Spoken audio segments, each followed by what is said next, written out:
मध्य प्रदेश की सबसे प्रतिष्ठा वाली सीट की मध्य प्रदेश के बुधनी से शिवराज सिंह चौहान चुनाव लड़ते हैं। ये सीट उनका गढ़ माना जाती रही है, लेकिन इस बार कांग्रेस ने शिवराज को चुनौती देने की कोशिश की। बिल्कुल, कांग्रेस ने बुधनी की सीट से पार्टी के बड़े कद्दावर नेता अरुण यादव को मैदान में उतार दिया है। अरुण यादव, याद करिए, बुधनी में एक बहुत बड़ा ओबीसी चेहरा भी है।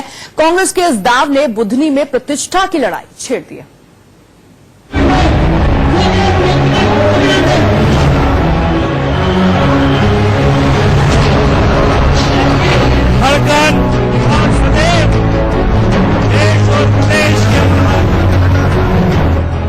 मध्य प्रदेश में बीजेपी 15 साल से सत्ता में है।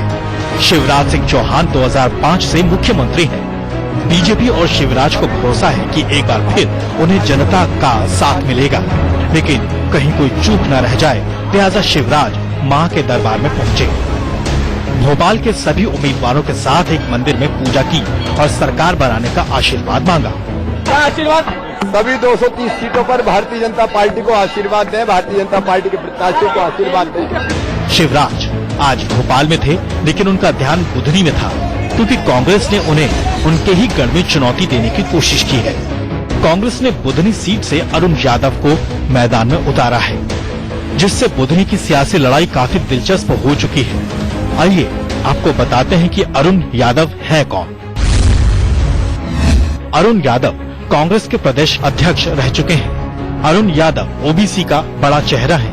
वो केंद्रीय मंत्री भी रह चुके हैं और मध्य प्रदेश के पूर्व उप मुख्यमंत्री और किसानों के बड़े नेता कहे जाने वाले सुभाष यादव के बेटे हैं। शिवराज मध्य प्रदेश की सियासत में शांत और सौम्य नेता माने जाते हैं।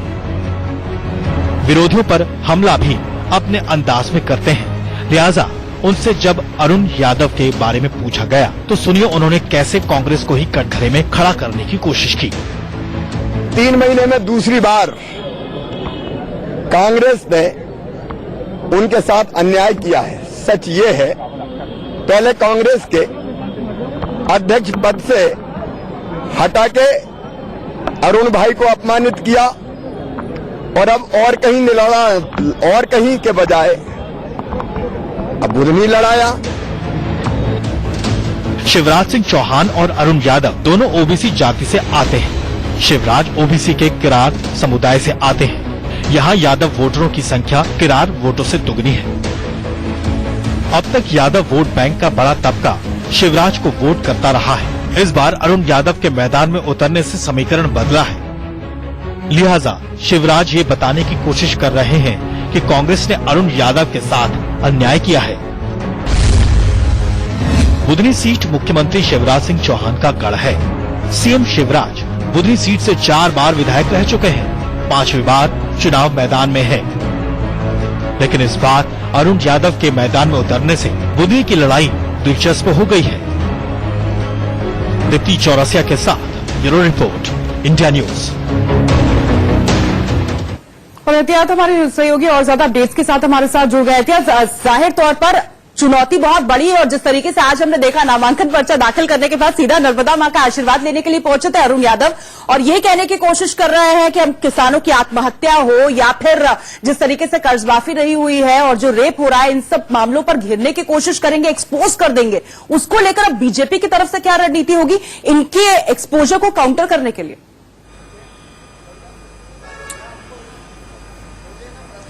देखिए कविता, जहां तक बुधनी सीट की बात की जा रही तो बुधनी सीट के ऊपर दोनों ही कद्दावर नेता है। एक तरफ ये कहा जाए कि शिवराज सिंह चौहान सामने है, तो वहीं अरुण यादव पूर्व कांग्रेस अध्यक्ष है। तो निश्चित रूप से दोनों सबसे बड़ी बात जो क्लेम करते हैं वो ये क्लेम करते हैं कि दोनों किसान पुत्र है, यानी किसानों के मुद्दे के ऊपर दोनों आमने सामने खड़े हैं। जहां तक बात की जाती है अरुण यादव की, अरुण यादव सीधे तरीके से शिवराज सिंह चौहान के ऊपर इस बात के ऊपर कटाक्ष और आरोप लगाते आ रहे हैं कि रेत खनन वहां का सबसे बड़ा मुख्य मुद्दा है बुधनी के इलाके का, या ये हम कह लें उस पूरे जिले की बात करते हैं तो जिले में सबसे ज्यादा दिक्कतें रेत खनन के कारण हो रही है। भ्रष्टाचार का मामला उन्होंने उठाया, विकास का मुद्दा उन्होंने उठाया, लेकिन साफ तौर के ऊपर ये बड़ी बात सामने आती है कि अगर भारतीय जनता पार्टी के काउंटर की बात करें तो भारतीय जनता पार्टी साफ तौर के ऊपर ओवर कॉन्फिडेंट या कॉन्फिडेंट नजर आती है, क्योंकि शिवराज सिंह चौहान की ये कंटेम्परेरी सीट है और ये कंटेम्परेरी सीट के ऊपर वो इस तरीके से महसूस कर रहे हैं जैसे अपने होम ग्राउंड में खेल रहे हैं। निश्चित रूप से कांग्रेस ने एक बड़ी चुनौती खड़ी की है, लेकिन हर जगह पर शिवराज सिंह चौहान कटाक्ष करते हुए ये कहीं ना कहीं जताने की कोशिश कर रहे हैं अरुण यादव को कि अरुण यादव को कहीं ना कहीं बगली का बकरा बनाकर कांग्रेस ने उनके सामने खड़ा किया है। इस बार शिवराज सिंह चौहान साफ तौर पर यह देखा जा रहा है कि 2 सीट की बजाय 1 सीट पर लड़ रहे हैं, यानी बुधनी सीट पर ही लड़ रहे हैं। पिछली बार चुनाव में शिवराज सिंह चौहान बुधनी और विदिशा दोनों सीट से लड़े थे और वहां जीते थे, 1 सीट उन्हें छोड़नी पड़ी थी। लेकिन अब प्रतिष्ठा की जो बात है तो दोनों कद्दावर नेता, दोनों ओबीसी समुदाय को बिलोंग करने वाले नेता और बुधनी का जो जातिवाद समीकरण है वो कहीं ना कहीं ये कहा जा सकता है कि जो किरार समाज है, ओबीसी समाज है, वो वहां का बहुल क्षेत्र है। तो मध्य प्रदेश में कांग्रेस का सबसे बड़ा ओबीसी चेहरा अरुण यादव है, वहीं शिवराज सिंह चौहान उनके सामने है। तो निश्चित रूप से ये जो कांटे की टक्कर है वो कहीं ना कहीं बहुत ज्यादा दिलचस्प होने वाली है। अगर मैं ये कहूं की टक्कर रहती है। आप जुड़ने के लिए शुक्रिया। तो कविता, यहाँ पर एक तरफ तो शिवराज सिंह चौहान को बुधनी में ही कंटेन करने की कोशिश है, दूसरा ये संदेश देने की कि वॉक ओवर नहीं होने वाला है इस बार बुधनी में।